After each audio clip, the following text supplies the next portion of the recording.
All right, Wholesale weekly update number 16. So the coolest thing that's happened this week was probably RJ Bates the third. He did a YouTube video on me of a series that he's creating based off of a suggestion that I gave to him in the private Facebook group. So go check that out. A lot of insightful things. The biggest thing with my calls right now are I'm not going in a straight line through the King Closer formula.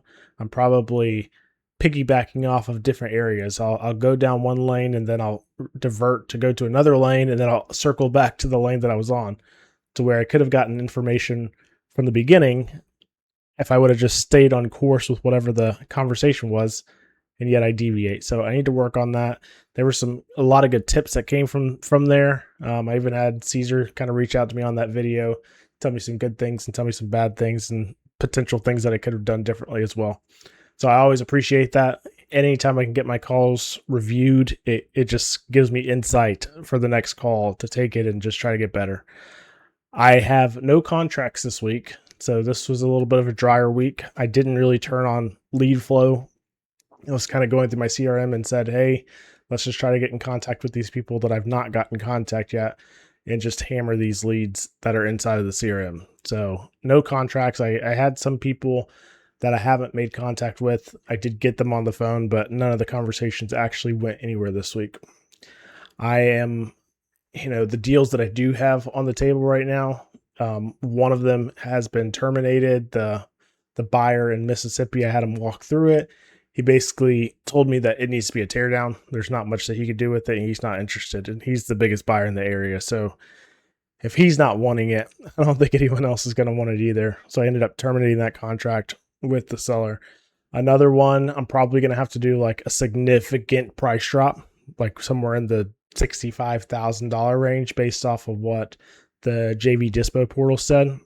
I want to get this one reviewed by Cassie and then potentially get Danny Herman to give me some feedback on how to navigate that conversation on getting that price drop. I don't think that this seller will go down that low, but if I give the feedback and the understanding, the findings, as Danny would say, he might be movable on that.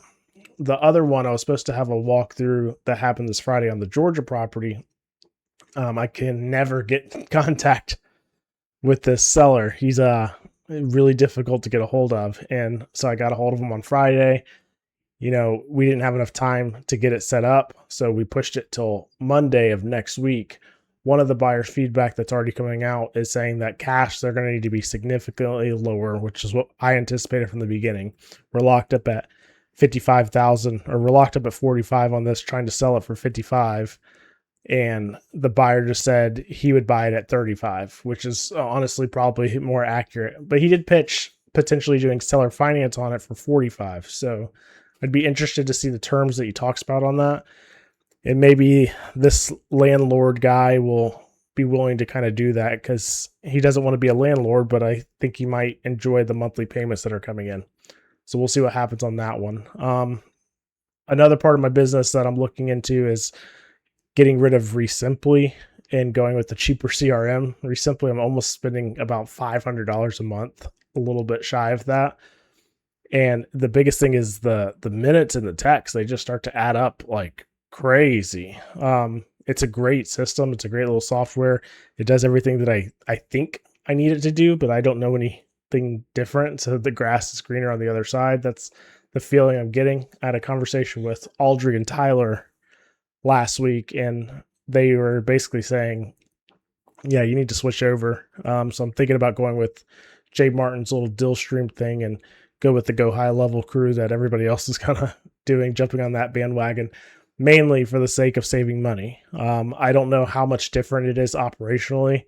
Audrey kind of showed me the system and walked me through what his looks like. And so, it looks very, very similar. So I don't think there would be that much of a learning curve.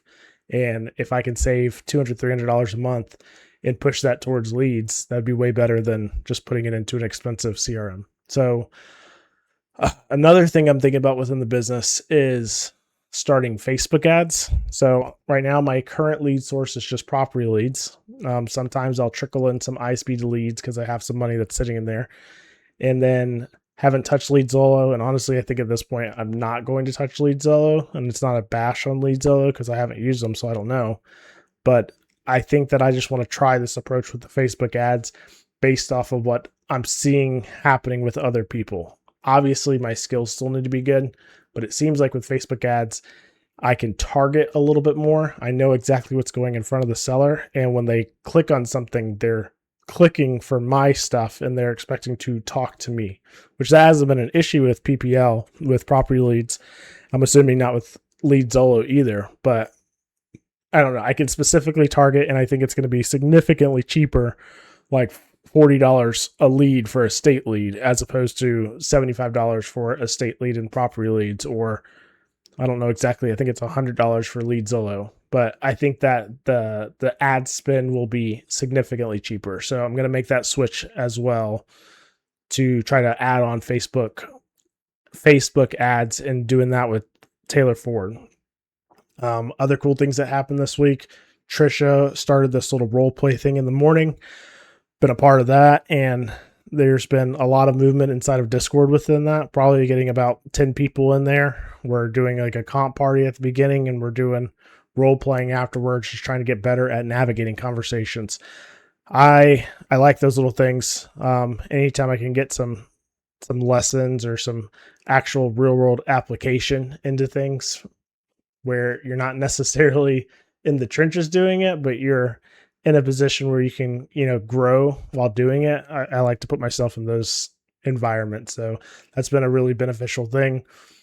Jason Strickland's in there, and he is wealth of knowledge on teaching and implementing things and just dissecting things so people can understand it. So I'm excited to keep doing that. I think that's going to be super beneficial for everybody that comes in, and hopefully we can keep that going. The last thing on here is yesterday with Joey Dirtay's 30 for 30. We had a conversation about business funding. So, as of right now, I'm thousands of dollars into this, mainly because of the TU spend, but also because of the leads that I've already purchased and the software and tools and systems that I'm using. So, I still have capital that's set aside, but I know that in the future, I will definitely use business funding. So the conversation with Colin last night seemed beneficial to go ahead and have a conversation with him about potentially getting that set up so we could have the funding. And so I can focus, like Joey said, just on acquisitions. Don't worry about, are we going to have enough money for leads the next month or what the case is. We can make the payroll, so to say, and we can handle the expenses that are coming in, and we could just focus on putting our energy and effort into just making the calls and know that I have the funds to get the leads, and then just focus on getting the skills to close deals. So good week. Dials were still kind of down as to where they've been before. I'm calling a lot of called no answers, so it's getting repetitive. I did not have as many conversations this week as much, but that's, I think, mainly because I did not turn on the lead flow like I have in the last couple of weeks.